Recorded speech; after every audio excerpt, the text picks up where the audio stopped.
Who was Abraham Kuyper, and how did he influence the Western world? Let's start at the beginning. Born in the year 1837, in the small town of Maasluis, in the Netherlands, Kuyper was the son of a Dutch Reformed Church minister. His early education, steeped in rigorous Calvinist teachings, cultivated a deep-seated interest in theology, a passion that would guide his life's work. As a young man, Kuyper furthered his studies at the prestigious Leiden University, an institution known for its modernist theological leanings.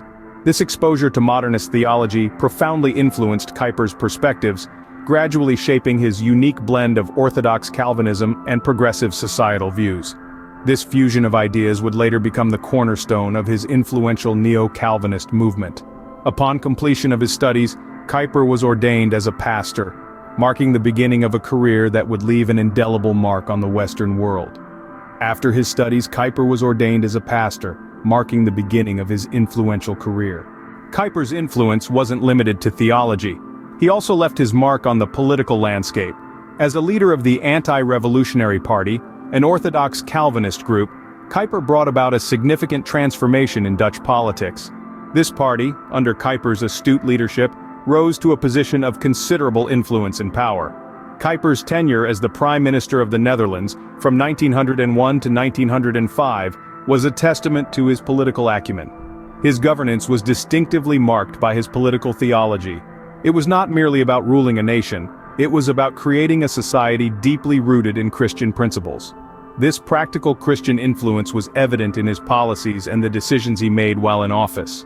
Kuyper was not one to shy away from implementing changes that he believed were necessary for the betterment of society.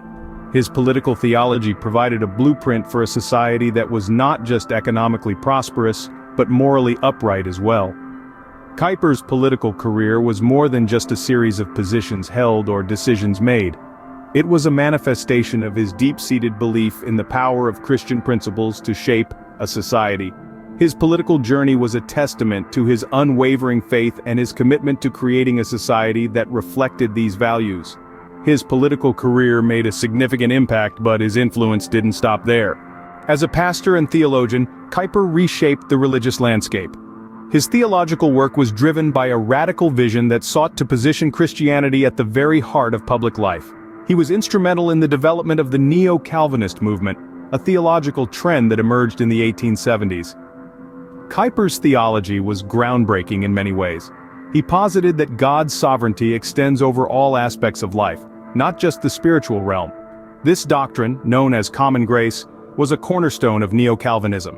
It asserted that God's grace is evident in every facet of society, from the arts and sciences to politics and economics. Kuyper also put forth the concept of a worldview, a comprehensive understanding of the world based on Christian principles. He argued that every individual operates within a specific worldview, influencing their perception of reality.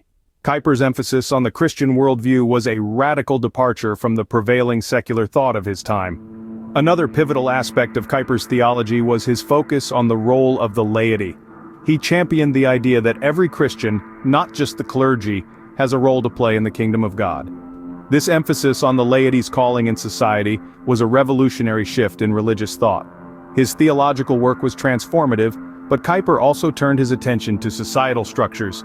His influence transcended the boundaries of the church, making a deep and lasting impact on Western society. Kuyper's ideas didn't just stay in the church or the parliament, they also influenced society at large. His vision for a non-secular and tolerant society was revolutionary, particularly in the late 19th century. This was a time when many believed that progress and secularization were inseparable. However, Kuyper turned this notion on its head, implementing a societal structure in the Netherlands that was both religious and accepting of others.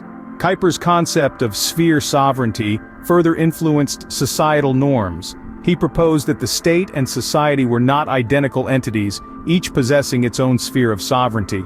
Society, according to Kuyper, was made up of smaller spheres, each with its own inherent sovereignty and ordered place in God's design. In this model, the state was not superior to these spheres, but stood alongside them, each having its own unique role and responsibility. Lastly, Kuyper's new vision of the church, state, and society challenged traditional Dutch Reformed ideas. After breaking away from the national church, Kuyper's secession church could no longer claim to be the nation's spiritual guardian. as only a small fraction of the populace remained in the pews. This reshaped the relationship between the church and the state, as well as their roles within society. Kuyper's sociological work was groundbreaking, and it still influences the Western world today. Kuyper's influence also extended into the world of education. His contributions to educational reform were groundbreaking and far-reaching. Recognizing the importance of knowledge and learning, he made significant strides in reshaping the educational landscape. Kuyper was the driving force behind the founding of the Free University of Amsterdam in 1880. This institution was a testament to his belief in the need for an education system independent from state interference and grounded in Christian principles. The Free University of Amsterdam was a pioneering step towards religious and academic freedom. It was a place where individuals could pursue knowledge in an environment that respected and nurtured their faith. But Kuyper's influence on education didn't stop there. He introduced innovative ideas about Christian education. Rooted in his concept of sphere sovereignty, he advocated for the autonomy of educational institutions. He believed that schools, like other societal spheres, should be free to operate according to their own principles, independent from state control. This perspective was revolutionary at the time and reshaped the way education was perceived and structured. Kuyper's impact on education was profound. His innovative ideas and practical applications significantly influenced the way education was delivered and perceived. His legacy in this sphere continues to inspire and guide educational thought and practice today. From politics to education, Abraham Kuyper left a lasting legacy on the Western world. Please like and subscribe for more videos.